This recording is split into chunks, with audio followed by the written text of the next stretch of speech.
আসসালামু আলাইকুম ভিউয়ার্স, আশা করি আপনারা সবাই ভালো আছেন। আল্লাহ তাআলার অশেষ রহমতে আমিও ভালো আছি। এই যে আমার হাতে একটি কবুতর দেখতে পাচ্ছেন, এটা হচ্ছে গিরিবাজ জাতের একটি কবুতর। এটা মূলত পোষা কবুতর। এ কিন্তু পোষ মেনেছে বিদায় আমার হাতে এইভাবে দাঁড়িয়ে আছে। যদি পোষ না মানতো তাহলে কিন্তু আমার হাতে থাকতো না, সে উড়ে চলে যেত।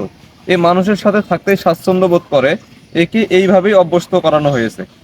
তো বন্ধুরা, আমার একটি ছোট কবুতরের খামার আছে এবং আমি কবুতর লালন পালন করে থাকি অনেক আগ থেকেই। আমার বয়স যখন 4 বছর তখন থেকে আমি কবুতর লালন পালন করে থাকি। তো সেই সুবাদে অনেকেই আমাকে একটি কথা বলে থাকে যে, ভাই আমাকে একটা কবুতরের বাচ্চা দেন, আমি শিকারি বানাবো। বা ফেসবুকের মধ্যে আমাকে অনেকেই কমেন্ট করে যে ভাই, কিভাবে কবুতরকে পোষ মানানো যায়। কবুতর পোষ মানানো যায় কিভাবে সেই বিষয়ে আমি আপনাদের একটি ভিডিও দিয়েছিলাম। তো আজকে আমি আপনাদের সাথে আলোচনা করব আপনারা কেন কবুতর পোষ মানাবেন না। তো কবুতর যদি আপনি পোষ মানাতে চান তাহলে দেখা যায় যে আপনার যে মূল্যবান সময়টা আছে সেই সময় থেকে কিছু সময় আপনার যে মূল্যবান সময় আছে সেই সময় থেকে কিছু সময় এর পিছনে ব্যয় করতে হবে। আপনি একে 5 মাস, 6 মাস বা 10 মাস, 1 বছর এর পিছনে সময় দিলেন, এক সময় দেখা যাবে যে এর পিছনে সময় দিতে আপনার আর ভালো লাগবে না। আর কবুতরটিও তো তখন দেখা যাবে যে আপনি ওকে হাতে তুলে খাওয়াবেন, খাওয়াতে খাওয়াতে এমন অভ্যস্ত হয়ে যাবে এ নিজেও খেতে পারবে না।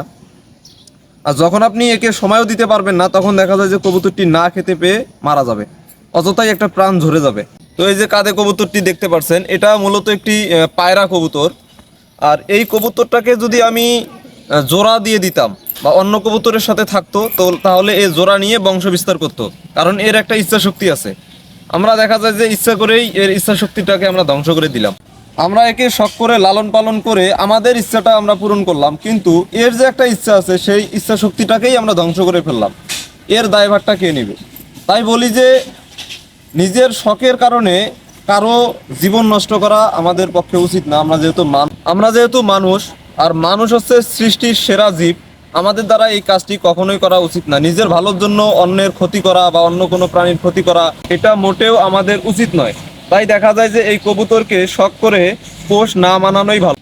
তো বন্ধুরা, ভিডিওটি যদি আপনাদের কাছে ভালো লেগে থাকে তাহলে অবশ্যই লাইক, কমেন্ট, শেয়ার করে দিবেন। আপনাদের সাথে আমার দেখা হবে আমার পরবর্তী কোনো ভিডিওতে। সেই পর্যন্ত আপনারা সবাই ভালো থাকবেন, সুস্থ থাকবেন। আল্লাহ হাফিজ।